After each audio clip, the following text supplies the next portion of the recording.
Next up, I'm gonna put this enemy here. I think here. No, actually here.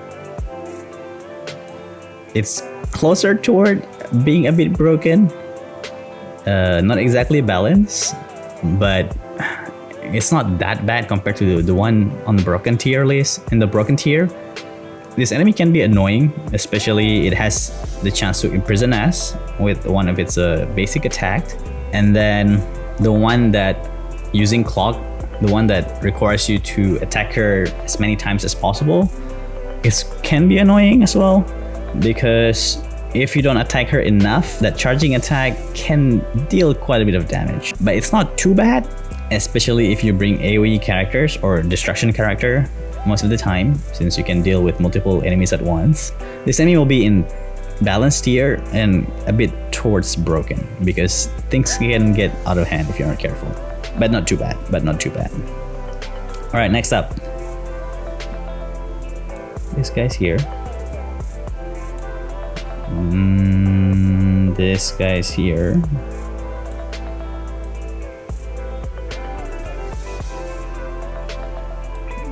This guy's here. And then the third one a bit down here.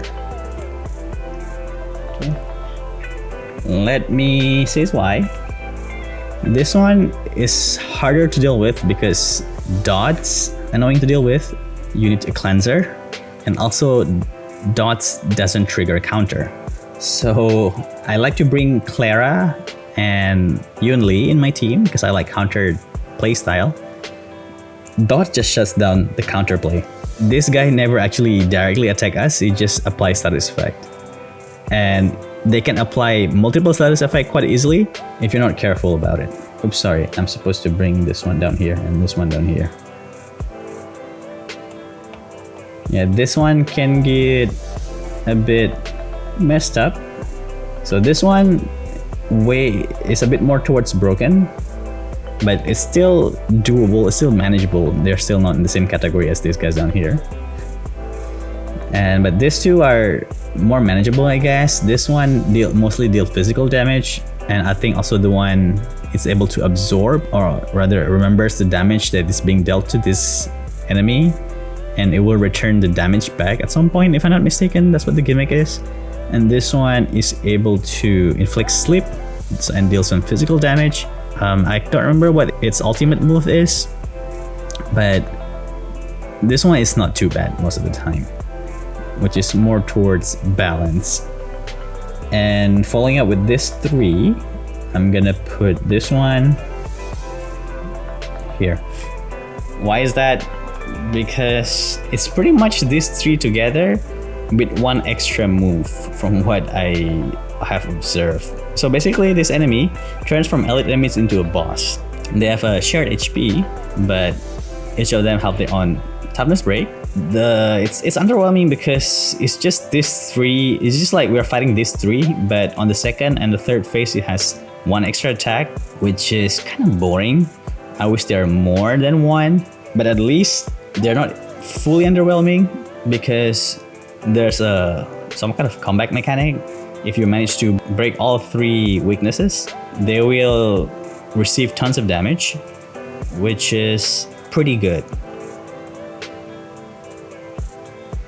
Sorry, I put this in the wrong order. This underwhelming going towards more balance, while this one are lower underwhelming. So yeah, I wish this boss is a bit better, more interesting, which is why I put this in the underwhelming section. Next up, not too many left, about 23.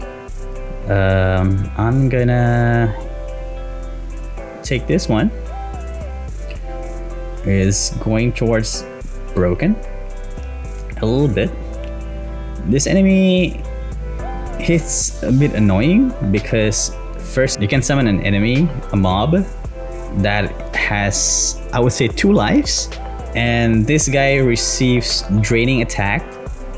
Even though by summoning the mobs it loses some HP, but it can quickly regain the HP back if you're not trying to break its weakness or deal with the mobs, like this mob right here.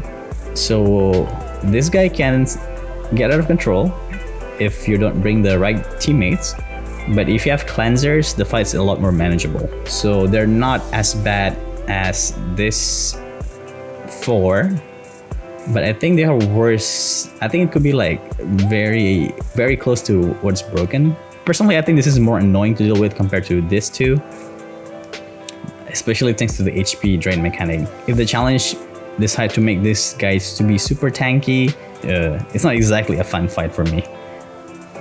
So yeah, balance towards broken. Also, I don't know if I clarify this.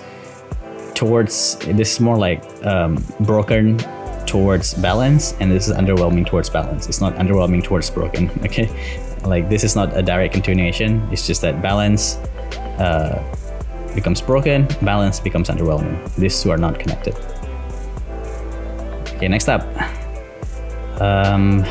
I think I will put this guy as well thought out. It can gain lots of damage boosts over time. What's good is that you can direct on who will end up taking the damage from its attack. You can be greedy, trying to kill this enemy as soon as possible, but if you don't manage to finish this ape off, they will do tons of damage to your squishy character if your squishy character are the last character to actually use their skills. Because I think it gains aggro based on who the last person who uses skills, if I'm not mistaken. Things can get out of control if you're not careful, but that is kind of your fault for being greedy. So there's still a lot of control on your side in order to prevent you from actually getting snowballed. So this enemy is pretty good. It's pretty good. I think it's a well thought out, but it's not as good as this 3 in my opinion. It's more towards balance. A few more. Next up, I'm gonna put Mr. Japart. I like his fight, honestly, even though this guy kills me so many times in Simulated Universe in the earlier version. He has 3 phases. The first phase is very straightforward. He just brings small soldiers. Very easy to deal with. But he can deal tons of damage with his AoE attack. And also, I think on the second phase, I think he has the AoE shield, where he will shield all the enemies. Let's call it, they have 2 HP bar at that point. So his attacks are very straightforward. He only has like, I think, 1 punch, and then the AoE attack, and then the shield. The attack itself is not crazy. It's just the combination between him and the mobs can be quite scary, especially on the third phase where he can summon these guys right here. So yeah, I think he's down here. It's fun. It's an endurance fight, except in the Simulated Universe where he gets stronger every turn, which is kind of stupid. But it's more towards balance, I think, but not exactly towards the higher tier of the well thought out. Interesting boss regardless. Next up, let's put Commander Bronya. Bronya. It's a very interesting boss that mostly relies on mobs. It is able to fast forward enemies just like the playable Bronya. I think only has like shooting attack, if I'm not mistaken, which is quite basic. It doesn't deal that much damage either, so it's not too bad. Other than that, I can't remember what other stuff that Bronya has. I think she just goes towards balance. She's just okay. Interesting boss. Probably here. I would put her here. She's not as interesting as this boss, in my opinion. I think Bronya is just a bit down here. She's not that scary either. Very fair boss. Next up, I think our worst enemy. This one. I don't know where to put this boss, honestly. I had so much difficulties at the early version against this boss. I think it's right here, man. It's just right here. The first phase is not too bad. The second phase, it has something. Yeah, that's when the healing starts to show up, I think. And it has it can buffs itself as well. So the fight can be extremely annoying. The mobs just keeps coming back, and it doesn't bring one mobs, but multiple mobs. Are the stupid clans. starting on the second and or third phase, it can protect its toughness bar, which is what I don't know what the developer was thinking. This boss is very annoying as it is, and then it can protect its toughness bar, and then it is able to summon the fruit tree right here. If we are not careful, after 2 turns of this fruit tree having a turn, I think it will do a laser beam. The stupid deer will do a laser beam. That will wipe out our team most likely. It is not a fine fight. It's not fair. I would say it is better now because we have so many broken characters at this point. But thinking back, when we start the game with very limited characters, this boss is just not fair. It's not fair. It's not fun either. Yeah, to fight. It is always the hardest boss when you just start playing Honkai Star Rail. It's like adventuring on the earlier Honkai Star Rail, basically. So yeah, I put him next to Adventuring because Adventuring, I think with broken characters can still be very difficult. He's quite tanky, just like this guy as well. So yeah, this guy is just broken, man. It's so stupid. not gonna lie. All right. Let's move on. Anyway, what do you guys think about the stupid deer? I was initially thinking to put it in well thought out, but that was from perspective of having broken characters. But if you go back and start thinking about the past Honkai Star Rail, this is just plain stupid. All right, next up. Let's try to finish the elite enemies first. Let's start with the commander. He's a fine boss. It's not too crazy. It has 1 attack, and then they have the ability to call for soldiers, just like Japard. So for sure, he's not better than Japard. So he'll be imbalanced here. But it also has a shield ability that is able to counter. It's a very fun gimmick, I would say. If some of your characters want to be attacked, you can to get some energy. You can guarantee them by attacking this enemy. I usually like to use this on a fellow counter character like Yunli or Clara. Or if I want my Harmony, like Robin wants to get her energy as soon as possible, because this guy attacks quite a bit, deals quite a bit of damage, but it's not too bad. So it's a very nice enemy, I would say. Very, very nice, very fun. I think it's right here. Yeah, I think so. Yeah, I'm happy at this. All these Bellobog enemies seems like very well designed, to be honest. On the other hand, all the Shanju's enemies are so annoying. Next up. This robot here. It's right here.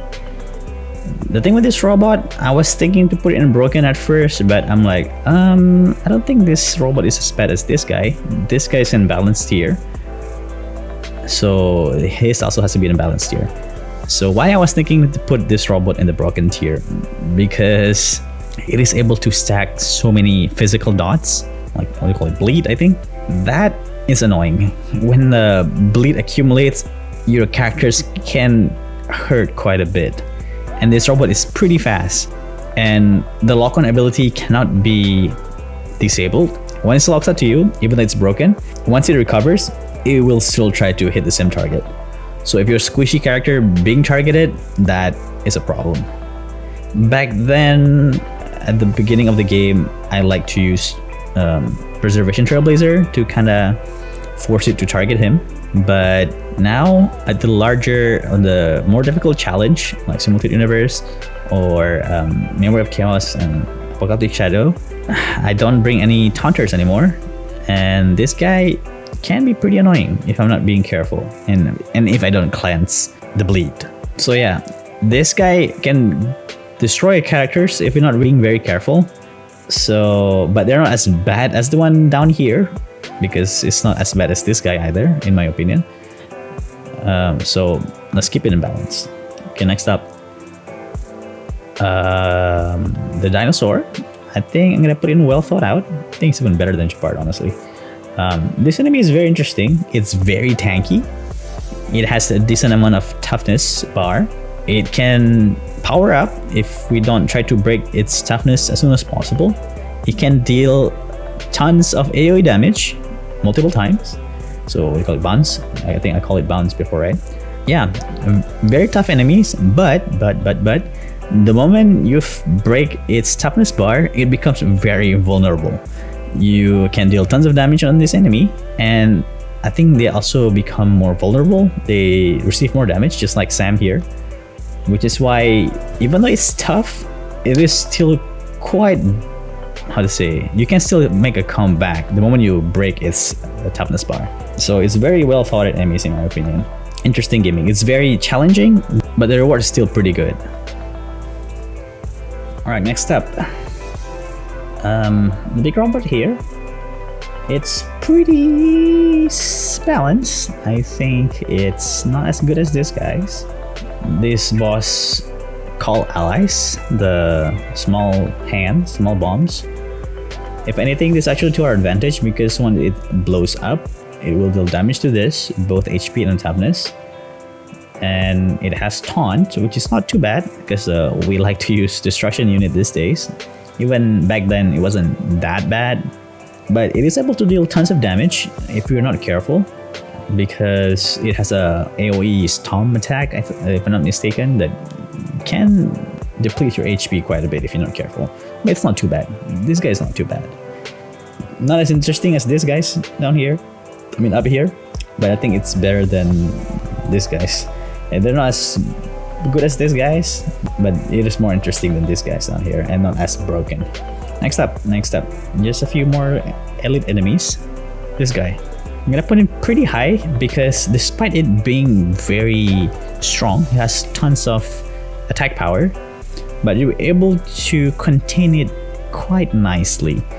When it uses the high temperature buffs thing, you can try to dispel it either using Pela or Locha, and you can break it as well. It will lose its buffs, but if you're not careful and just leave it alone for so long, you'll be in trouble, which is why I put it in balance. I think it's better than Bronya, but not better than this two, in my opinion. But yeah, I like fighting this guy. It's pretty fun. Okay, next up, just a few more. This guy, I hate this guy. He calls allies non-stop, which is very annoying. If the allies are fast, these mobs, these IPC mobs, can deal tons of damage, especially the gun one. They're fast. A single target or squishy character can go down very fast. And then this guy, I think, also has AoE attack, and then it also has devastating single target attack, and also can absorb buffs, I think, if I'm mistaken, the point thing, and it's just not fun. Especially if you are doing MOC, you try to get 3 stars. This guy is really the reason why we fail, because this guy keeps summoning mobs, and in the past there aren't that many DPS, and we rely on characters that can bounce attacks like Welt, Asta, and try to break this guy as soon as possible. But if this guy ends up summoning mobs, those bouncing attack will scatter and not guaranteed to hit this guy and break him. So we will try to get him down as soon as possible. It's not as bad as this guy's for sure, but the fact that it's able to keep calling mobs is just annoying. And the mobs tends to be 4 of them. Alright, just a few more elite here. Next is this guy. This guy is interesting. This guy is an interesting one. I think I'll put him here. It is more annoying because compared to these guys, and also it has lots of, how to say, ability that is a bit annoying in my opinion. It has a AoE ice attack, I think. It doesn't deal that much damage, but it slows our character down, which can really mess up our turn order and our planning. And then it can summon mobs, the ice one where you got these guys, and then if they summon 4 of them, if you cannot kill these guys on time, this guy will start devouring and gets mega boost in attack, and they can deal tons of damage if they manage to absorb the mobs. But the good thing is that if you manage to clear the mobs, it will try to absorb nothing, and it will end up reducing its defense and becomes more susceptible to damage. You can deal tons of damage during that period. So this guy is not that bad. I don't think it's as broken as the guys down here. More annoying. In that in mind, I think actually this guy will be here. Sorry about that. This goes here. Yeah, I think this is a good spot. Next to this one. This is better. This is more manageable than this guy, in my opinion. All right, next. Monkey. You will be here. This guy can be annoying to fight because if you don't have shielders, his attacks will deal tons of damage. It is able to summon mobs. The dog, where you at? The Soul-Glad dog. And then it can protect its toughness bar. And after that, it can also deal bouncing attack that can deal tons of damage to our character. If you're not careful, your squishy character might get attacked multiple times and might die in one turn with full HP. Now I say it out loud, I think this guy's actually here.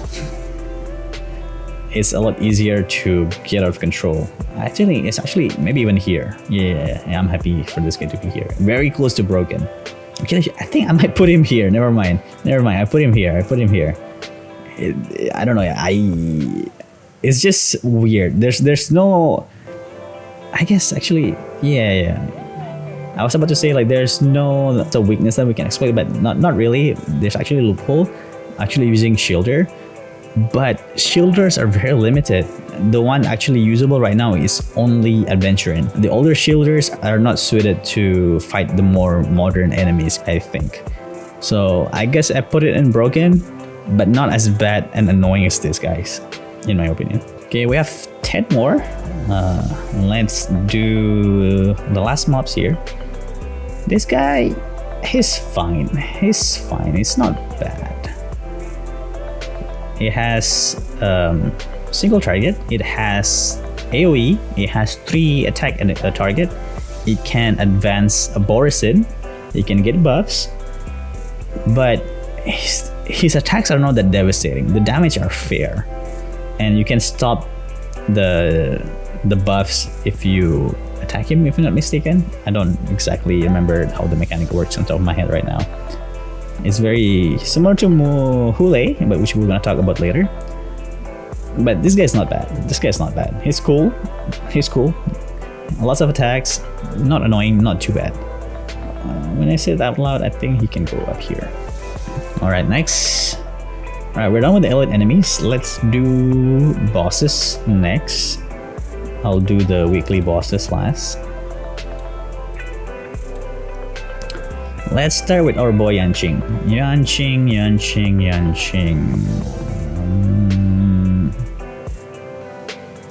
Put him here. Actually here.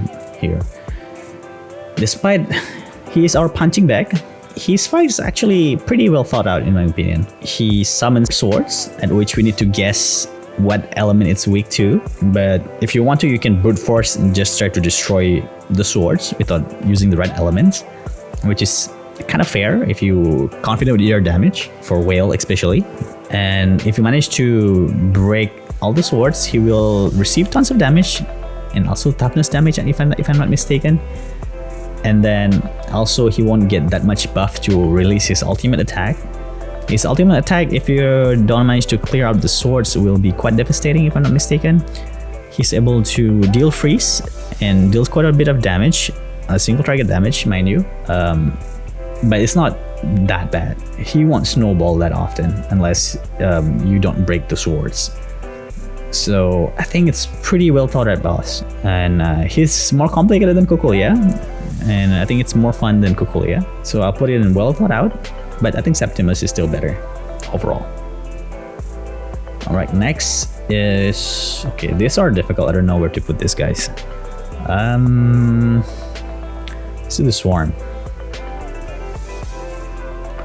The Swarm. I think I put it... I don't know.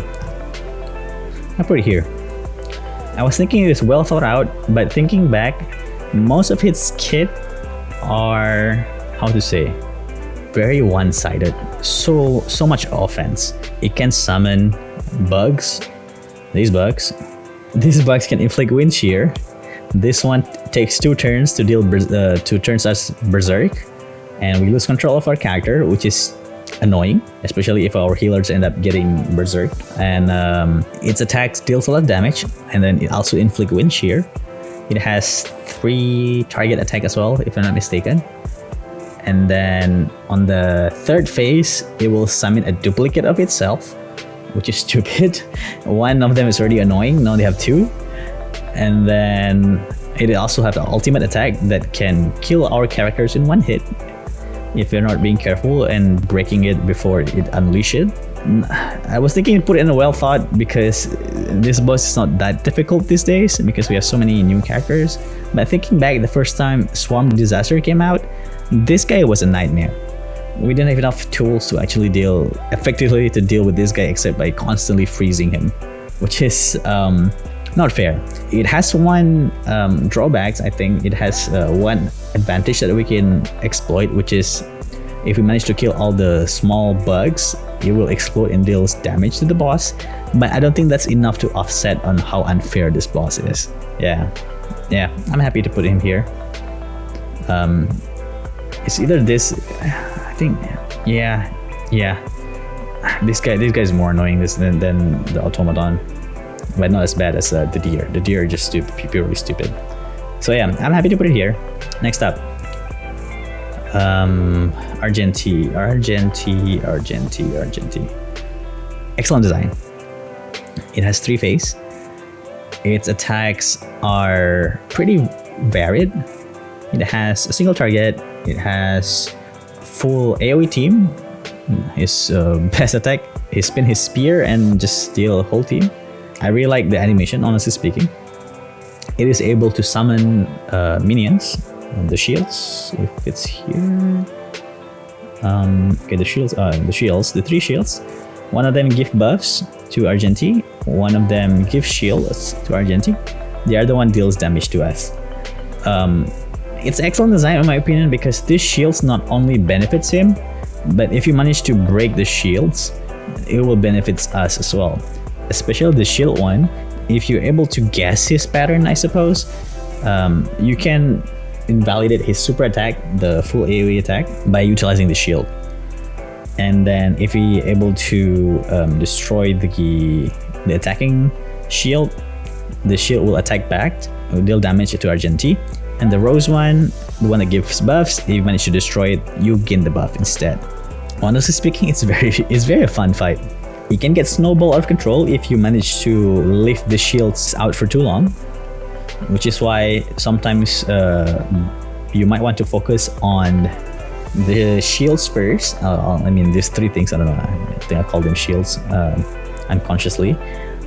You want to focus on this first so that you gain all the benefits and Argenti doesn't get too powerful and end up one-shotting us with his ultimate attack. So yeah, I don't think his 2nd and 3rd phase are that much different, but it's pretty good. It's a pretty good boss. But I don't think it's as good as Svarog. And it's pretty difficult as well. It's pretty challenging, but not as punishing as others. Alright, last few. Let's do Kafka. Easily a very excellent design boss. She has lots of moves. She's able to use her Spirit Whisperer to take control of 1 character. The first phase, which will disappears in 2 turns. If your healers end up getting taken, it's fine because the healer won't deal that much damage to us. And if our DPS end up getting taken by her, you can just cleanse them, which is not bad. She has multiple of attacks. She has the sword attack on 1 character, minor damage. She has a follow-up attack if she has minions with her. And then she has full team grenades, I think, that can deal shock to us if I'm not mistaken. That one can deal lots of damage. And then the 2nd phase, she has full AoE Spirit Whisper, I think. But it takes time for it to activate, so it is very fair. And we have time to actually cleanse all of the Spirit Whisper. Plus, by herself, she doesn't deal that much damage, and her HP tends to be on the lower side. So this boss is very fair, but there's a lot of gimmicks that plays into her. I don't know if she's better than Svarog though, or Argenti, because she's very old. She's one of the earlier enemies.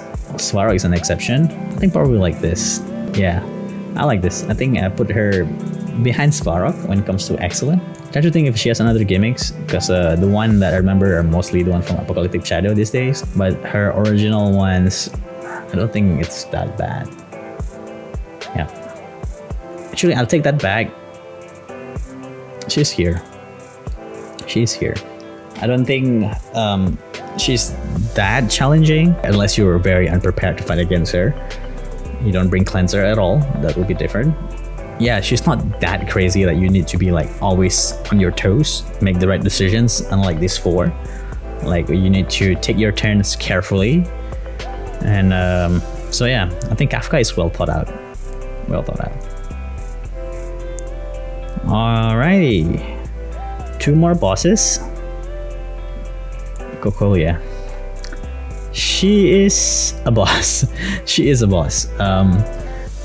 She is able to... I don't know, she does so much. I'm trying to remember what she does. She does quite a bit. She deals tons of damage with her attack, that's 1. She can freeze your character, that's 2. She can summon pillars that can deal damage over time, this one. I mean, that can be annoying over time. And then on the second phase, she summons Bronya, very annoying. And the third phase, she is able to freeze us. She can break the freezing and deal tons of damage to us as well. No, actually, I say it out loud, she's actually down here. I don't know what I'm thinking. I don't know why I think that she's an excellent design. When you think about it, there's nothing that benefits us against Cocolia. I don't know why I'm thinking she's an excellent design. She's broken. She's broken. I don't know if she's worse than this. Yeah, I think she's worse than the deer actually. Like everything that she does is just offense. Like there's no time for us to take a breath. Unlike some of these guys, there's no benefit, there's no balance. When you think of it that way, Svarog will go down by 1. Because Svarog, you don't give benefits either. But you're not too bad. You're not too bad. Unlike Cocolia, doesn't give us room to breathe at all. Attack, and you will die. So yeah, she's broken. She's broken. Next up is Hule. He's new, but I haven't fought him to the point that I know his movesets that well. But what I can remember is that on the third phase, things can get out of control. When enters the frenzy state with the red moon thing, he can move multiple times and just destroy your character. But he does a lot of in his kit. He can, I'm sure, I think he can summon wolves, if I'm not mistaken. And then he has AoE attack, he has a single attack, he has super attack, which is very suitable for like a elite boss. I don't know if there's any room for breathing from him though. I think he's well thought out. Like the fight progress, it becomes harder and harder if you don't try to get him out of the frenzy state or prevent him going to the frenzy state in the first place. I don't know. I cannot remember all his moveset because most of the time I don't fight him in a very tough position, and I don't think I fought him enough. But I think he's well thought out. I think he's just slightly below Yanqing because there's not much room for breathing once he gets going. He's just right here. Maybe even down here. Alright, last three. I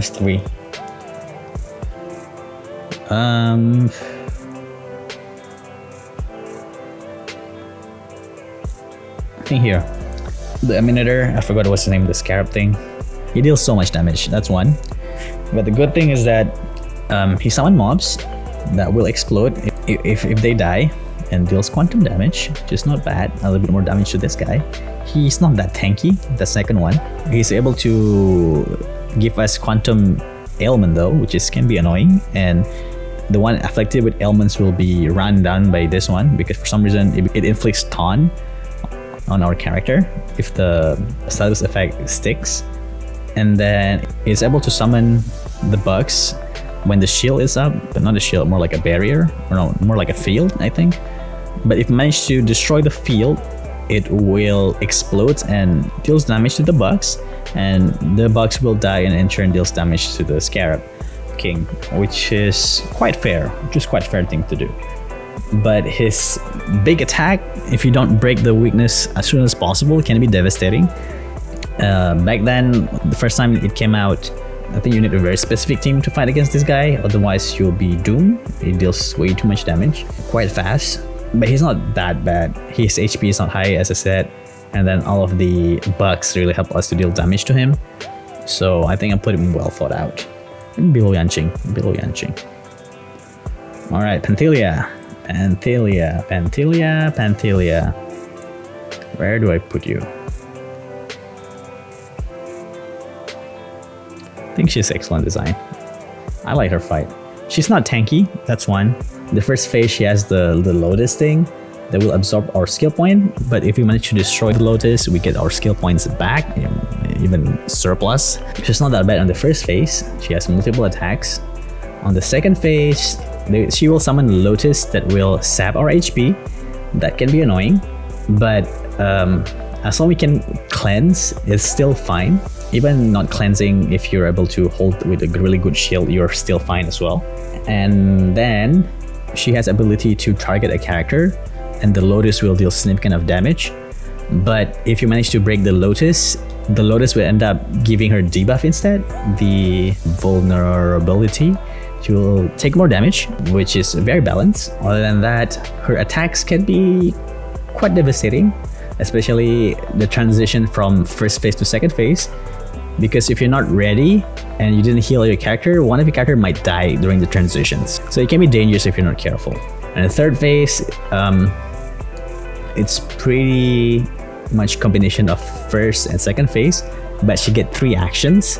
I think it's good. It's like applying pressure. It's really like the final phase of the fight, like against an epic boss. And the Lotus that absorbs skill points is there, but we can still try to destroy it and gain the skill point back. And then the Lotus that deals sap is also there. So it's not that bad. It's a very fun fight. The boss looks amazing. She has lots of movesets, and overall, it's a great boss. I think she's even better than Sam, honestly speaking. Yeah, I'm happy with this. The last one, Fei Xiao. I don't know where to put her. I don't think she's excellent. I think she's well thought out, because the first phase and the second and third phase are very different from each other. The first phase is just Fei Xiao with tons of defense, but if you manage to destroy her toughness bar, she will take quite a bit of damage, if I'm not mistaken. And the second phase, she will have a combination attack with her parts, which can be stopped by destroying the parts that will attack with her. And her third form will be the same, but she has 2 combination attacks. The one that requires long charging and the one that doesn't require long charging. The one that requires long charging will still be released, but if you manage to destroy all the other parts, it will deal a lot less damage. And during that charging time, she left herself exposed. We have lots of turn and try to breaking her toughness bar, so we can deal tons of damage during that moment as well. But if you don't bring the right team, she can snowball pretty hard, especially if you don't bring a fast, like a modern healer or even a Venturine. Things can get out of control if you're not careful in managing your HP. So I guess she is well thought out. I think this is very close to excellent. No, actually, after thinking about it, she's actually excellent. Even better than Svarog, I think. Yeah. I think like the opening that we got to actually attack her as much as possible during the charging attack on the third phase is a very good mechanics to when you think about it. Actually, right here. Yeah. All right. I think that's my tier list. Some things changed from my initial thoughts as I talked myself out of it. Wait, I think I'm missing one enemy here.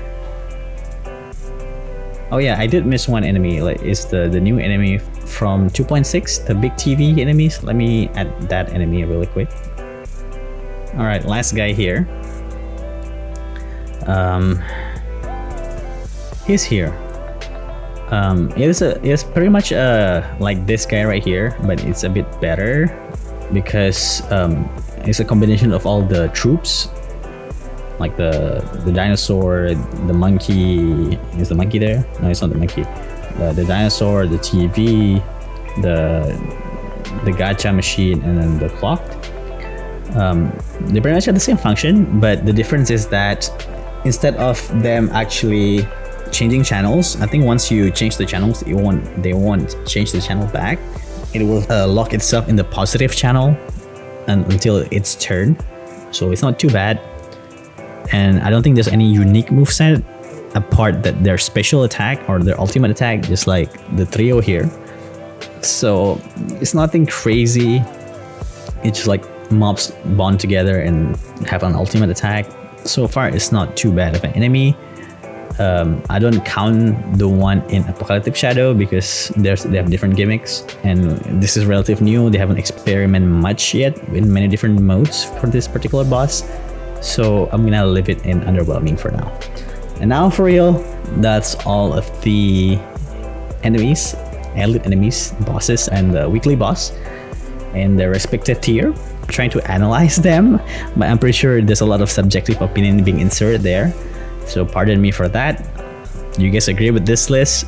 Do let me know in the comment section, and I'm sorry for yapping and rambling and stuttering.